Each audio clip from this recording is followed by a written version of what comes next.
Орис, белото злато во Македонија. Одгледувањето ориз во Македонија има долга традиција и е едно од стратешките култури за нас.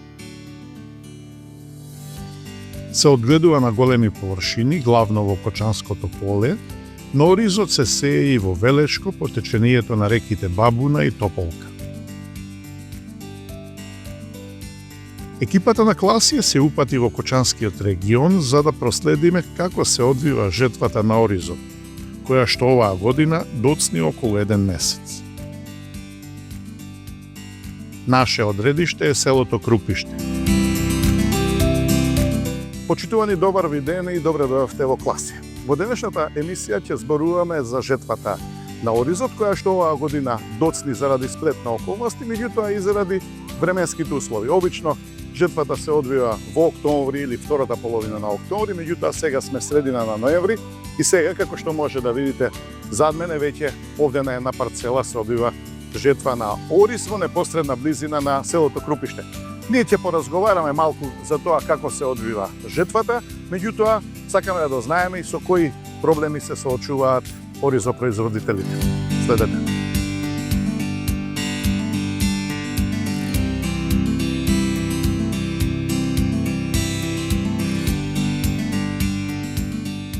При пристигнувањето ги забележавме комбајните во полето.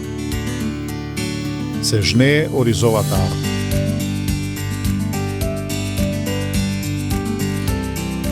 Например, оризова арпа, оваа вреќа колку е, 50 килограми? Да, 45. Реално. Чист ориз колку може да испадне? 50%, ако е добро оризано, нема црвено. Од 45, значи 23 кг. 22 кг. А чистиот ориз по колку ви се откупува? Па директно го даваме там по 85-90. 85-90. Ако сакаш да си земаш од нив после. Да Тоа купиш, се заработува. купиш од ние 90. Од ние го даваме некаква арпа. 22. така. И 40 да, он ти го зима, треба да платиш 3 динара за фабрика. А шом не си го зимаш, он го си прифаќа, ти зима ти го поефи. Гледа рандеман да ти го земен, 50% да има рандеман. Аха. Добро, ако сами си го продавате оризот, Да. по која цена може да го продавате? На пазарата е 100 динара, 120. Така. А на големо дни да земеш по 90, 85-90. Има фирми што го откупуваат овде? Нема фирми, тоа фабрикантите се.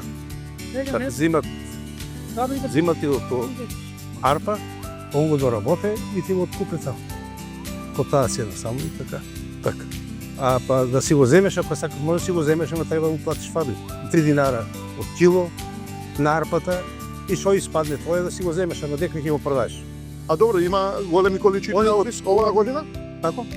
Има ориз оваа година? Има. Значи, Ризик добра беше жетва, малку, да? да спасиме. Сеста само малку беше покрасна си идвата, али и веќе јас. Се откупа лош. Оваа година останаа има гујето и сега пустите оваа рехолта. Фактички од лани има доста. Останато, што не е откуп. А тај го откупува по 31 динар. 32 сега. Опај, ти залиха многу има. Те викат сега што сакат овај свеж да го внесеш. А вака како арпа го гледам добро изгледа. Ова не вака. Добро. За петка. Да. Се има некој лагичко што Не, добро, ама останата па, да. Рандамано се зависи ако има црвено, нема се кога издушува на фабрика. Добар рандаман, бава цена. Ама не ти дават. Од 1 хектар во просек колку излегува оризова арпа, колку чист ориз? Па едно 600 кила просек. 600 кила 600 кила. од 1 хектар? Или од хектарот 6000 кила. Значи арпа 600 кила од декар, Или 600 кила од од хектар. Е така арпа. Значи половина од тоа околу 3 тона може да биде до 3 тона бел ориз. Ако ти добро, средно мало, изработено и така. Добро, која би била добра цена за вас? Абе, оно секоја година, виж, нафта се качува, во репроматеријали се качува. Бара да биде 40 динара, што вика сега. Вартата да биде 40. Марија се, да. 37 до 40, да, па викаш. Оти имаш џубре, тешно така. А субвенции колку добивате? Субвенции ни дават. Према тоа, ни дават таму од кило, па. 6 динара идете тоа субвенција. Па затоа викаме лани, 31 динар и субвенциите 37 да испаднеш. Бар да го така. Ама не можа да го купат на сите. Сега па оваа година па ош по го намалуват, оти го има многу залиха. Значи, ќе биде малку проблем за пласман. Пласман е малку, сега се зависи. Па добро, ние порано цела Југославија Се издава према килажата на арпата и ти дават совеците. 6 динари и дават. Това не. Се одржават што ги признат. Добро, и тоа е Тоа е помош, па што ти правиш по на хапето и А зелена нафта користите? дават и таа нафта што ни дават, по декрас има там по 3 километри 4, дават и према декаражата е толку ти.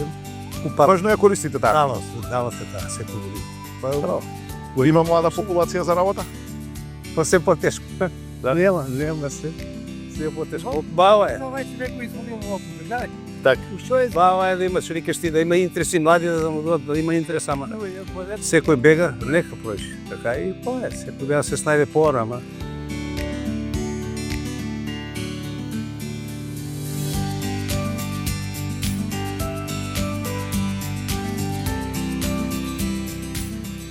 Ги оставивме жетварите да си ја вршат својата работа, а ние по предходен договор се упативме кон селото кај младиот земјоделец Ѓорѓи Богдановски. И тој го подготвуваше комбајнот за жетва. Си поприкажавме по нешто за земјоделството и кога констатиравме дека е се во ред со комбајнот, отидовме да жнееме.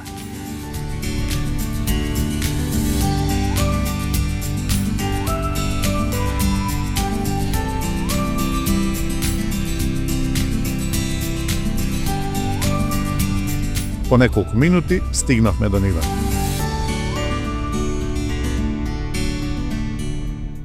Ѓорѓи почна со жнење, а во меѓувреме пристигна Јордан Донев, долгогодишен производител на ориз, кој што, како што ни рече, полека ја ситни 8-та деценија од животот и се уште произведува ориз. Производител на ориз веќе повеќе од 42 години. И од дете сум на нивата. На оризо и порасна, на оризо и останоме.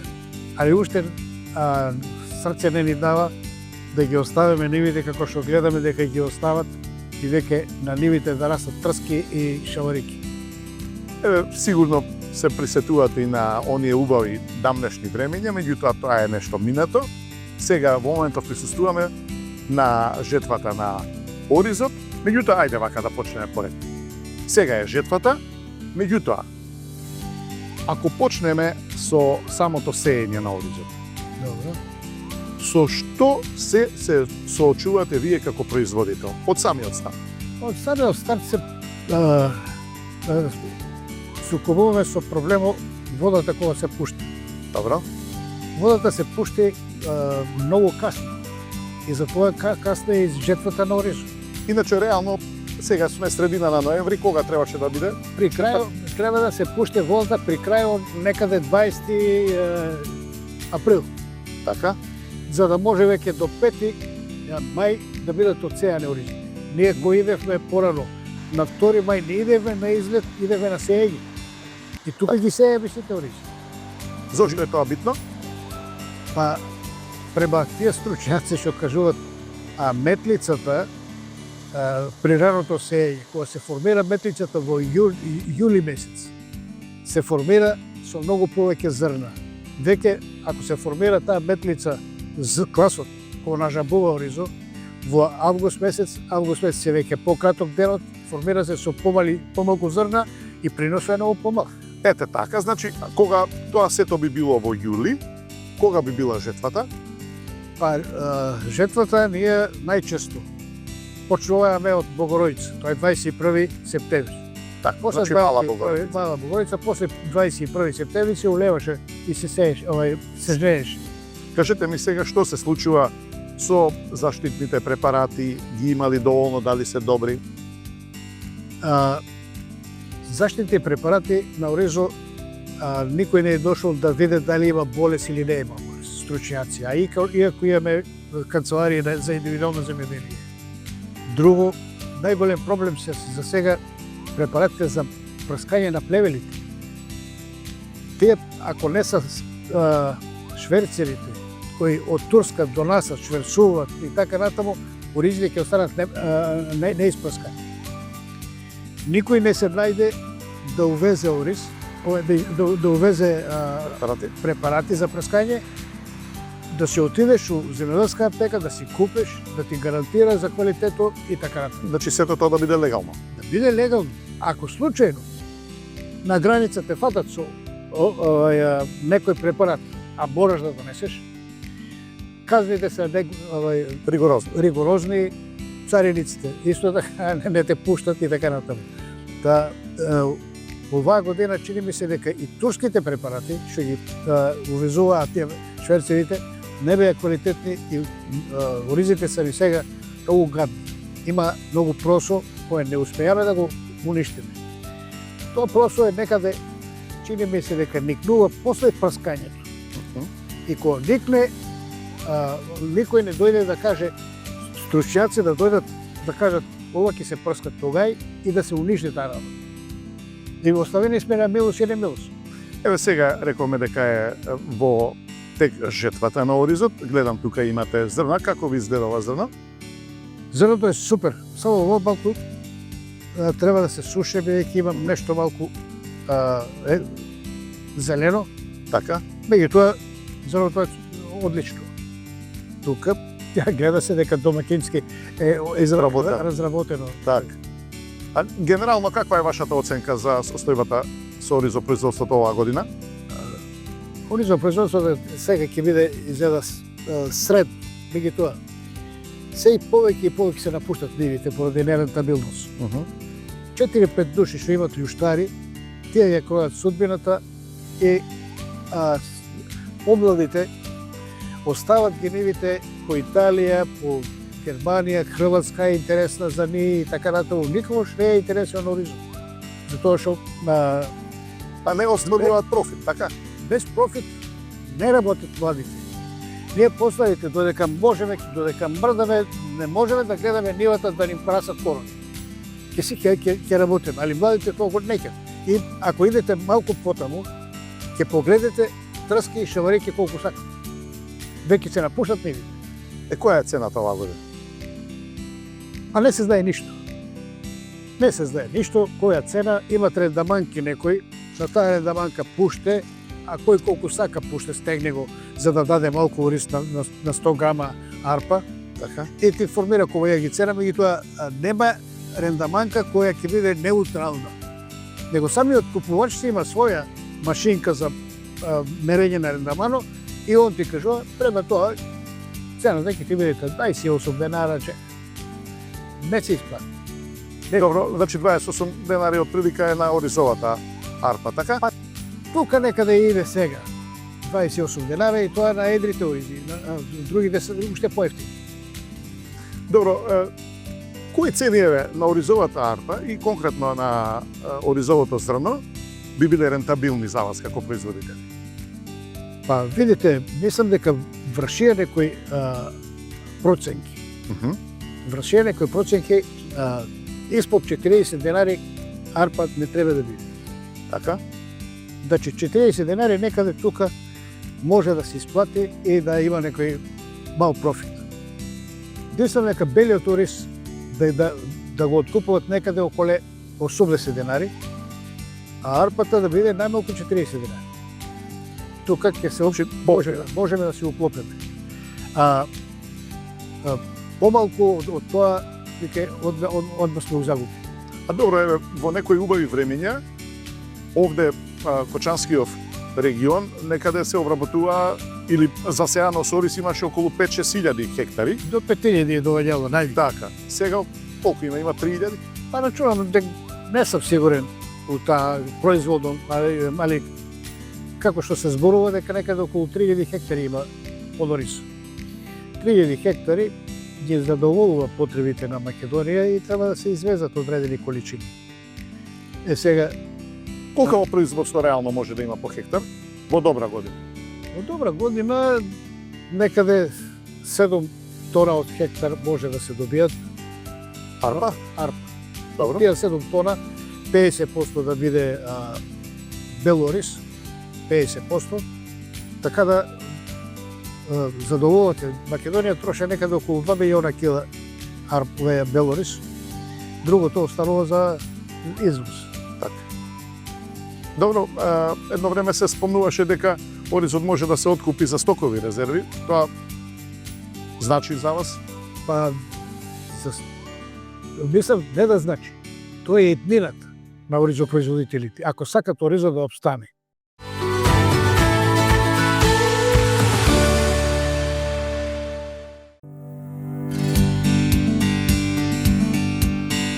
На Чичко Јордану посакавме добро здравје, а Ѓорѓи го замоливме да направи кратка пауза, за да го прашаме и него за состојбите со оризопроизводството.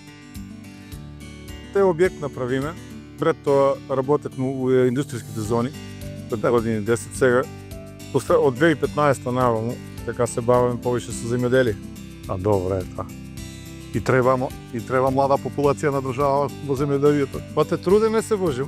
Трудиме се, ама слабо има работна сила, те повеќе со механизација.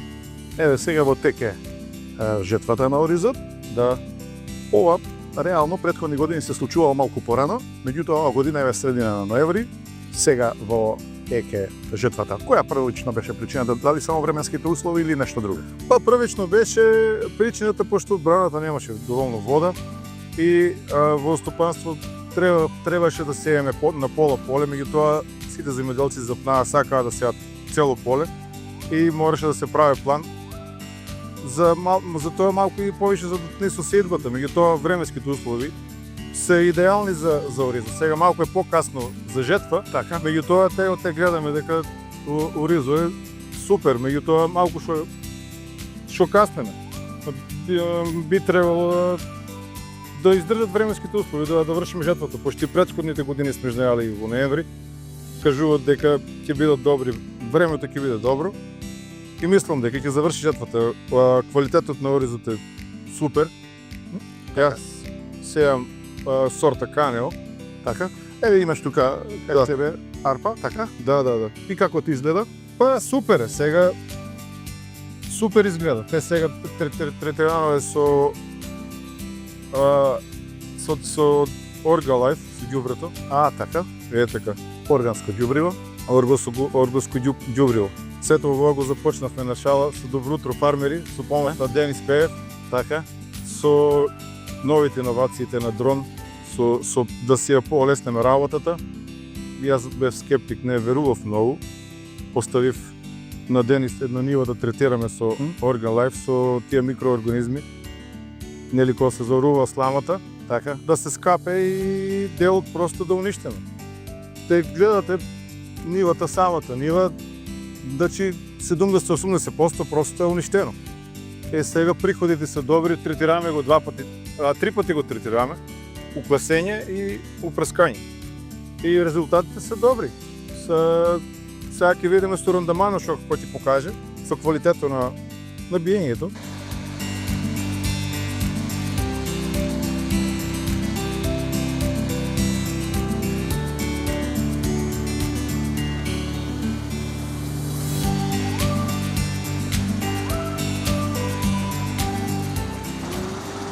Колку површина има? Колку Ориз имаш? е 15 хектар. 15 хектари? Да. Па тоа е поприлично. И колку очекуваш род? Оваа година послаба, околу 7 тона на хектар. Оризовар. Да, 700 кг на дека. Пошто имавме проблеми многу со просото, нема доволно препарати. Нема скоро и тие што се препарати едноставно Не се квалитетни. не дека не се квалитетни, може да стануваат имуни на самото просто. Треба да се менат други активни материи. Нема, ние прскаме само со 1 до 2 препарати. Тај најголемиот проблем во оризо ние просто. Сето друго се бореме, значи ќе му фрлиш и ѓубре, ќе изораш, ќе спремаш, меѓутоа просто што надвладее се е џабе, нема така. На 70% го одзима род. Така. Гледам овде имаш комбајнче. Па да, Врши работата? примитивно да, вршиме работата. Добро, колку е стан? Сега едно 50, 20, колку виде, 45 години. Ама видно е дека врши работа. Видно врши работа. Тука сега гледаме дека пошто каснеме со жетвата, те и сега седмствено удари тука што снимавме. Ово е дел од говците, почнуваат говците веќе да си го собират оризо, што каснеме со оризо. Дури сега се бунат зошто им се зема оризо. Да. Те гледате од сенцето не можеме да видиме. Направиме бркови. Да, и тоа е. Меѓутоа мислам дека ќе се заврши супер. Само проблемот ни е малку со откупот, ама тоа Што се случува со откуп? Што е проблем? Па со откупот, многу сме ситни земјоделци, како да кажем, ние веќе треба да тражиме додека не најдеме ние сами да си го пласираме оризот. Не сте организирани. Производ, да, не сме организирани, ние чекаме на фабрикантите, половината од фабриките си имаат сопствен ориз. А што имаат сопствен ориз, прво ќе си го продават нивниот, па после ќе го земат нашиот. Се додека не се ние организираме од село, троица, четворица, значи кооперанти, сами да си го извеземе оризот, колку е толку е. Значи не може, цената не може да формират. Гледам многу земјоделци се бунат, значи таа цена да и се даде, значи цената е на берзата, колку е на берзата, толку е. Значи на кој му одговара го работи, на кој му не му одговара, нека смене културата, меѓутоа ја мислам дека е доходовна оваа култура, само тоа ни е проблемот на нас моментално, што ние не сме толку моќни, ние сме со многу мали површини сме. А добро, немате задруга, не сте здружени во некако. Нема задруга, те гледаш, тие три-четворица не можеме задруга да направиме, а не да се здружиме па да продаваме заедно ориз. Штета. Тоа е најголемиот проблем кај И нас. така сте, во таков случај сте лесен плен за откупувачите. Така си, така си. Има млада популација што се занимава со оризопроизводство? Па има. Сега како малку се подолесни со земјоделската механизација, те овозможија и комбајни, значи испозимаа за ориз, имавме ние проблем со гусеници, не се жнее со гуми. Накупуваа нови комбајни, усовршија се со механизацијата. Со дроновите тоа многу улеснителна работа, значи се сее, се прска. Гледам и трактор нов имат. Не ми е нов, јас имаше и нов трактор од државата тоа, користи го, продаде го. Сега си купи стари трактори, ама не се нови, ама добри се. Па личи како нов. Па добро, сега тоа е.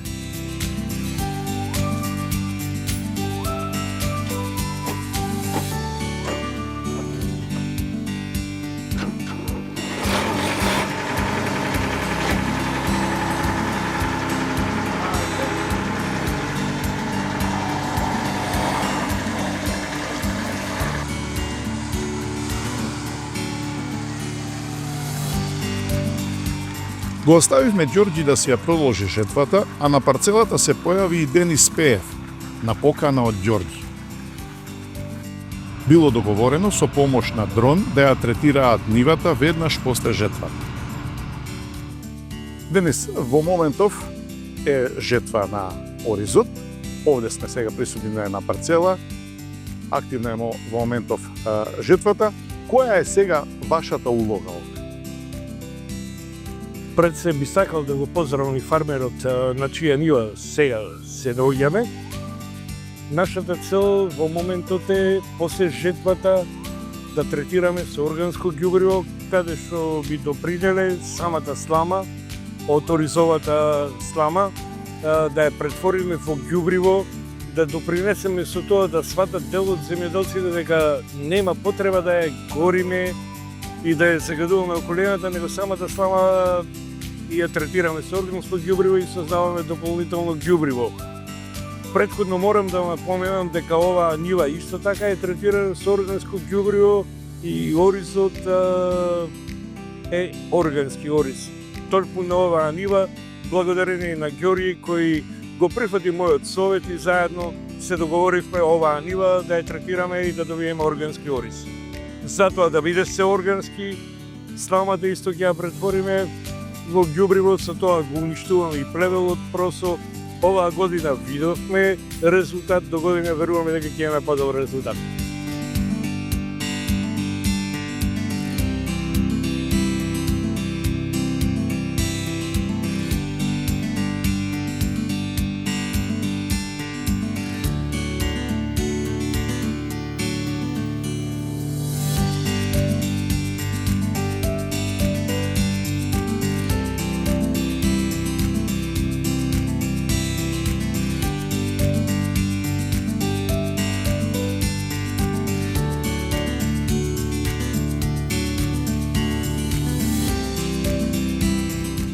Предноста е тоа што со дронот третираме рамно, еднакво секаде и не правиме траги, не газеме, не нанесуваме штета на самото растение.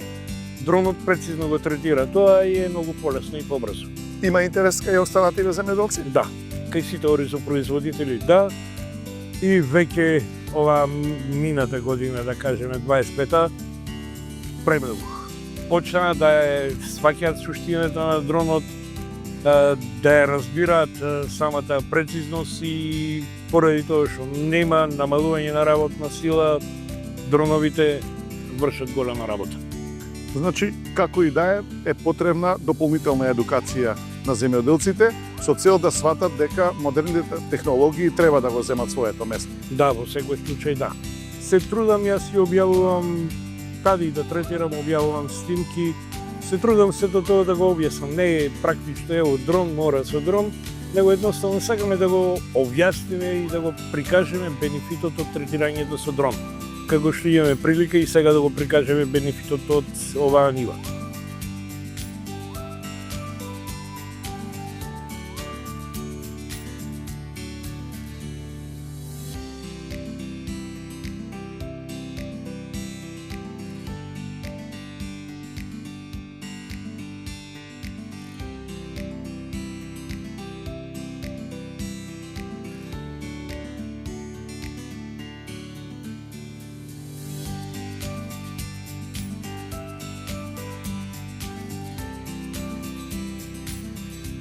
Во не така дамнешни времиња оризопроизводството важеше за профитабилен бизнис, а оризопроизводителите важеа за побогатите земјоделци во Македонија. Денес, за жал, состојбите се поинака. Разни трговци и прекупци го собираат кајмакот. Некој ќе мора да ги заштити овие производители на белото злато во Македонија.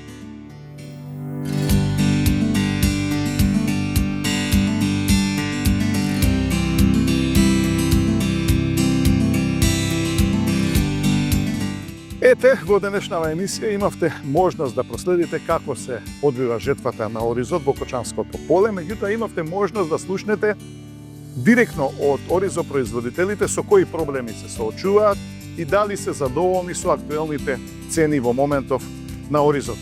Оризот е една од стратешките култури во македонското земјоделство и навистина овие производители треба да проложат и натаму да произведуваат ориз, а за да се случува тоа, сигурно им е потребна и посериозна поддршка.